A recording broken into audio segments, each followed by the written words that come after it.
We're going to take a deep dive with Heatons in this one, maybe two videos long. We're going to see what happens, but we're going down with some Heatons with Dave.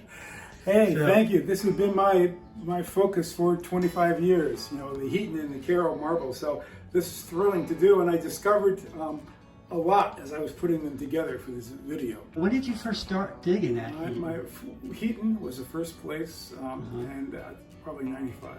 95, so... I probably have dug a couple dozen times there. Nice. And, sometimes just scraping the ground, and sometimes more deep extensive. dive, right. And what intrigued me at the time was nobody knew what Cairo marbles or Heaton marbles looked like. So that was what was affordable and interesting to me because, you know, everybody knew about the Acro and Peltier, Marble King and Ravenswood, but these were a mystery. There was a marble that my dad had given me when he was a kid. You know, he had a bureau drawer full of marbles when he went away to the war, Second World War, and he came back and they were all gone. I wonder where they went. But he had a couple left that he gave to me, and one of them was like this. Oh, the baby green and the brown and white. And I always called it a dad's fancy. And one of my goals was to find out who made it. And one day at Heaton, I was there about 7 in the morning. The sun was just coming up, and suddenly I looked up, and this local guy came up. And we got talking, and he said, you know, up at the bottom of that, base of that hillside there, under those bayberry bushes, people have been finding marbles. And I thought, well, why would there be any that far up? And so I turned around, and basically, it was like he vanished. It was like he almost wasn't there. And I thought, okay, I'm going to go up there and dig and find out what he's. And that's where I found the dad's fancies. Right, and these were also come with the nickname Mint Chocolate Chip. Mint Chocolate Chip, which is a good nickname. Yeah, it makes a lot of sense. You know, Ron Shepard and his crew, right, a couple years ago, Chuck, Val, John Snyder, and Nola Morgan. So they went ahead, and thank God, because it's good to get nicknames just for association, for collectors to know, to help identify and sort.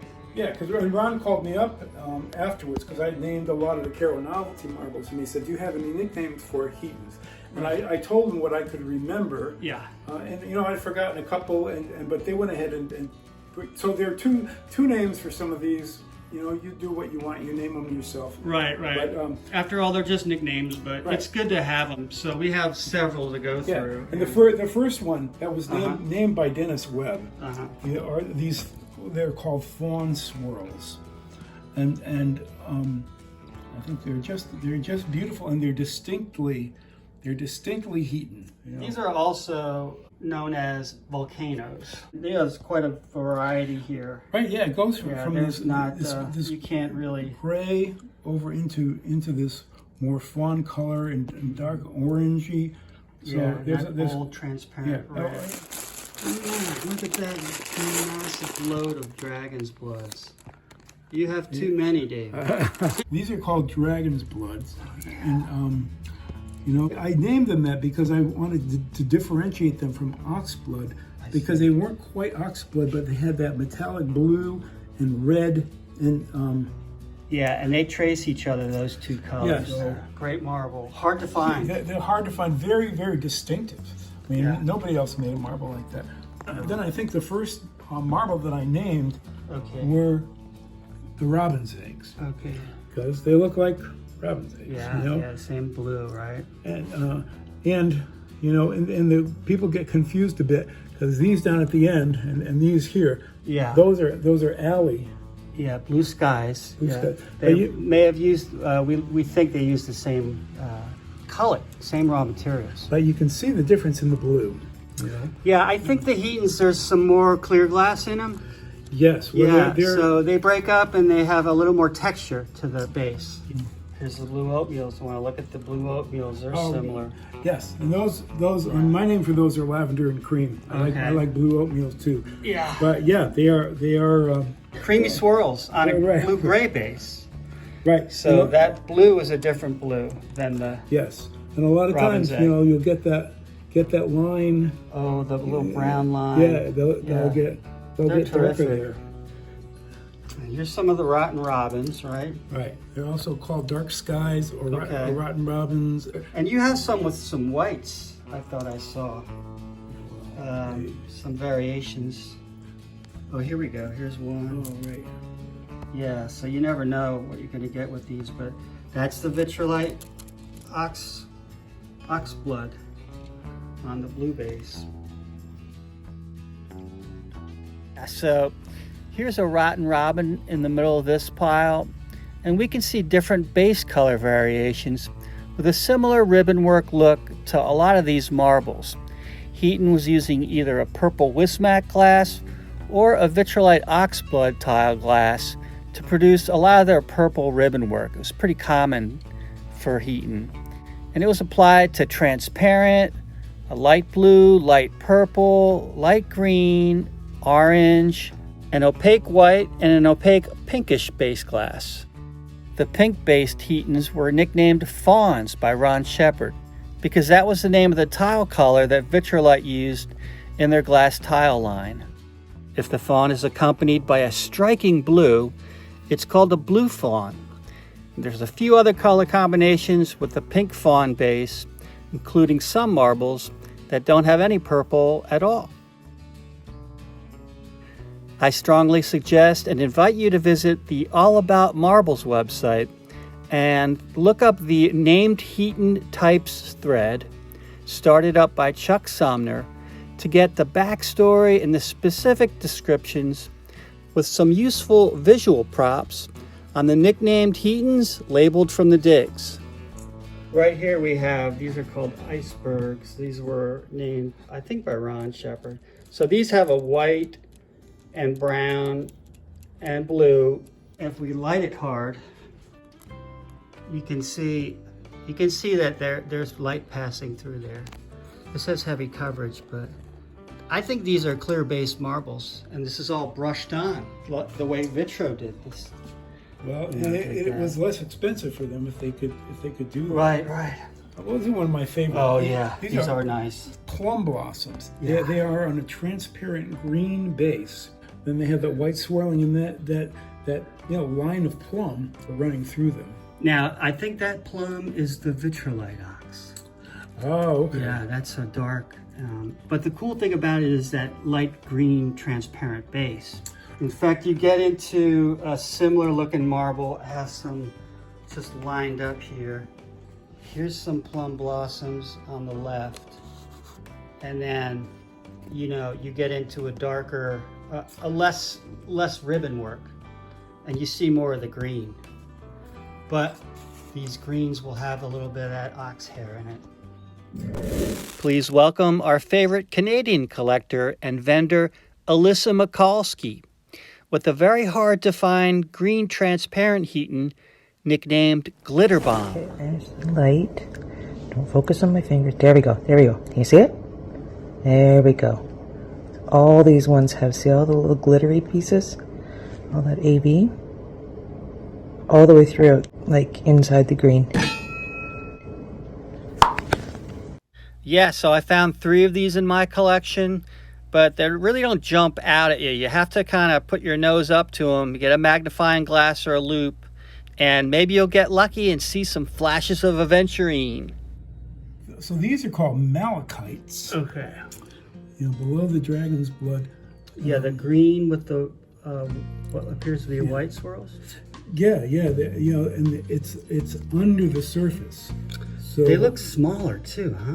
yes, they are smaller. Here we have a couple of sweet potatoes, and these also vary quite a bit. These will have a sweet potato colored base. And then you'll have either just white swirls with them, and sometimes you'll get some greens. Here's a sweet potato with that vitrolite oxblood and the green. And those are different variations of sweet potato. And these are Red rose. red rose. So it has that, we're going to call it fawn base with red swirls. They kind of look quite a bit like Ravenswood red ravens. In fact, at times they can be impossible to tell apart. But what I see on the red rose is an opaque, what it really looks like a game marble base. And the red ravens, there'll be more texture in the base. And the red ravens will have usually more coverage. And here's a blank side, which you won't see a blank side on a Ravenswood. Right. So, a couple of tips. Right here we have black cherries, right here. So really it's the same transparent red that you see in the red rose, but it's on a white base. And again, you'll have a blank side on a lot of these. That's really the white version of a red rose, if you want to think of it that way. These I call olive swirls. I think Ron and Chuck call them cucumbers, whatever Yeah. you want. Yeah, and there's a similar marble with a more, I guess, teal. There's a little more blue in that base than the cucumbery type. There's this, again, distinctive. It's like you said earlier, like a bone white. Yes, it's an off-white. And, yeah. And the swirls on these are usually have a really nice pattern to them. Here's a good one. Yeah, you see the way that snakes around? Yeah, that's Yeah, you see that a lot on great. these. And these are awesome. Yes, Yeah, this these are is sweet. as unnamed yet, but they're really striking. Here's some more of those. Blue, transparent blue with white and orange. They have nice patterns to them. That one is. Oh yeah, here's a kind of an ear. That's a hot looking piece.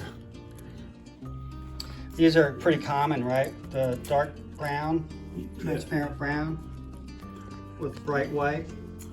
Well, yeah, it's like this transparent. Some of it's is opaque. Okay. Some like these are transparent. So this is one I just discovered as I was doing this. The name is caramel sundaes. I mean, it's like the white, the caramel, the pink, the blue.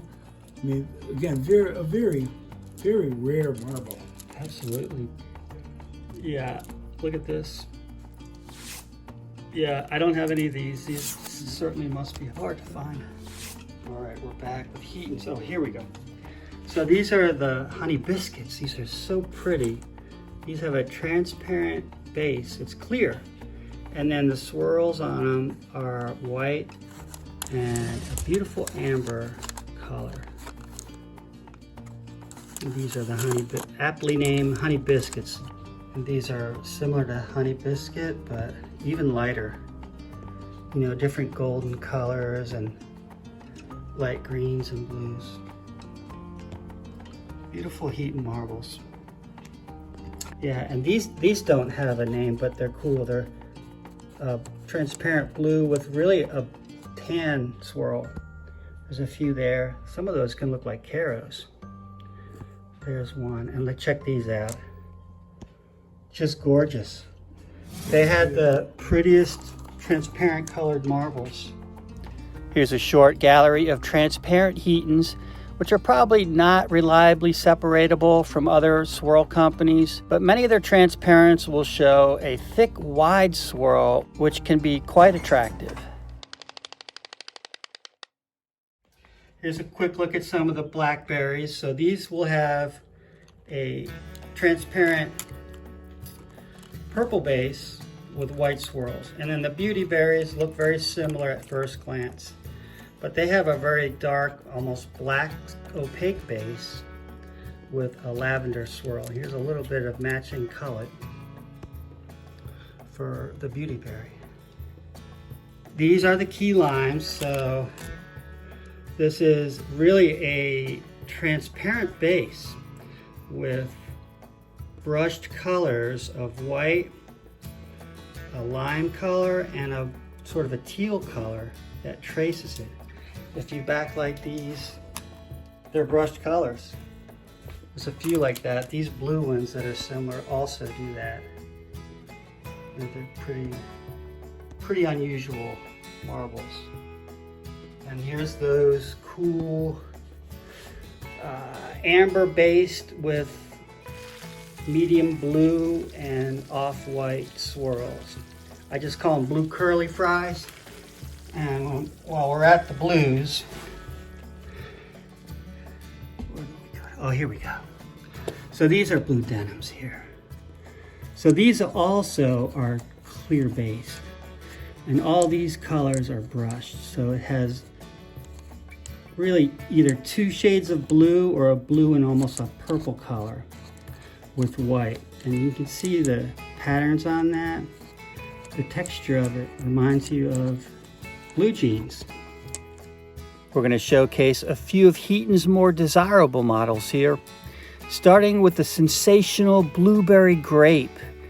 These marbles are pretty recognizable with that standard Heaton purple, a bright bold blue, and some white. I've seen a few of these marbles packaged in Champion poly bags, so keep an eye out for them there.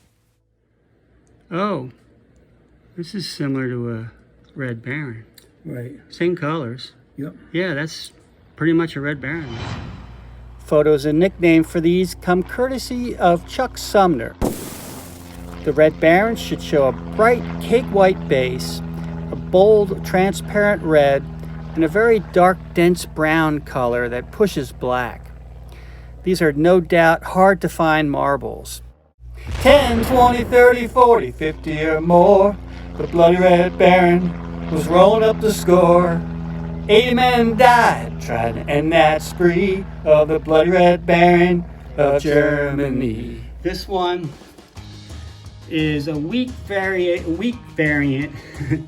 a weak version of a Razzle Dazzle. This actually has aventurine in it. I'll give you some close-ups. Here's a few more decorated, heavier coverage examples. Most of these photos also come from Chuck. These all have a UV reactive ivory base, and their surface is flecked with vitrolite aventurine. And this is the same aventurine that Al used in some of their St. Mary's era marbles, according to Ron Shepard. Razzle Dazzles are considered by many one of Heaton's most premium sought-after marbles, and they're painfully hard to find. And do we have any Heaton ear patterns? Some of my marble collecting friends may recognize this pattern as a textbook Heaton ear pattern. You see the ear there. That marble is saying, hello, I'm a Heaton Agate.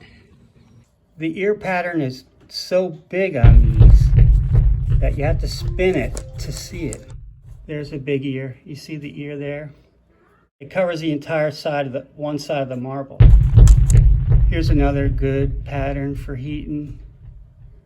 You see that nice, circular shape like a keyhole.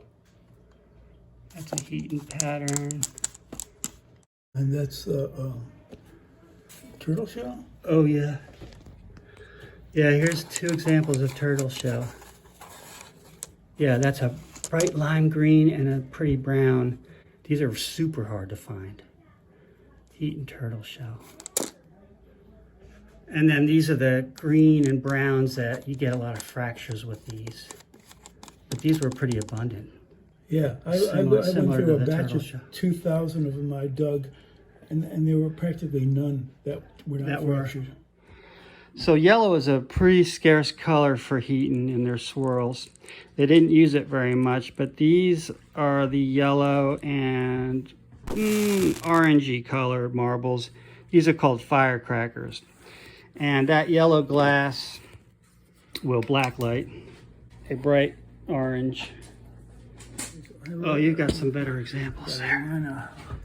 Yeah. Mine are firecrackers there. Yeah, and you see that pattern that kind of shows up Yes. there? That's typical of firecrackers, where you get a big loop like that. Those are good ones.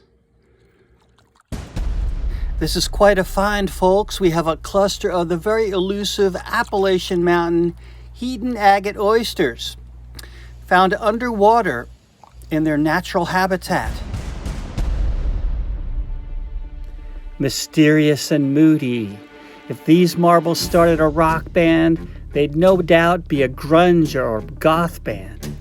These marbles have that Heaton dark purple glass that we covered earlier in this video, accompanied by browns, tans, or creams, and a very variable transparent to translucent base.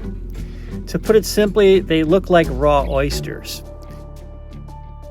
We'll transition into the smoky voodoo marbles here, which would be placed on the same playbill with the oysters. They're another transparent to translucent foggy-based model that lean into the more purples, blues, greens, browns, and grays. Heaton also made a more bare-boned marble that just shows blacks and golds on a gray base. And this brighter, more colorful green and purple on white. All of these marbles are pretty much identifiable as Heaton agates. And here are the vitrolite blue swirls, and they're called vitrolite blue because that is the blue of the vitrolite that was used to make them. This medium blue vitrolite tile material was commonly used at Heaton, and they used it in other marbles like the Icebergs and these blue curly fry types. Other West Virginia swirl marble companies were also using this material, so it's not exclusive to Heaton agate. There's a drizz.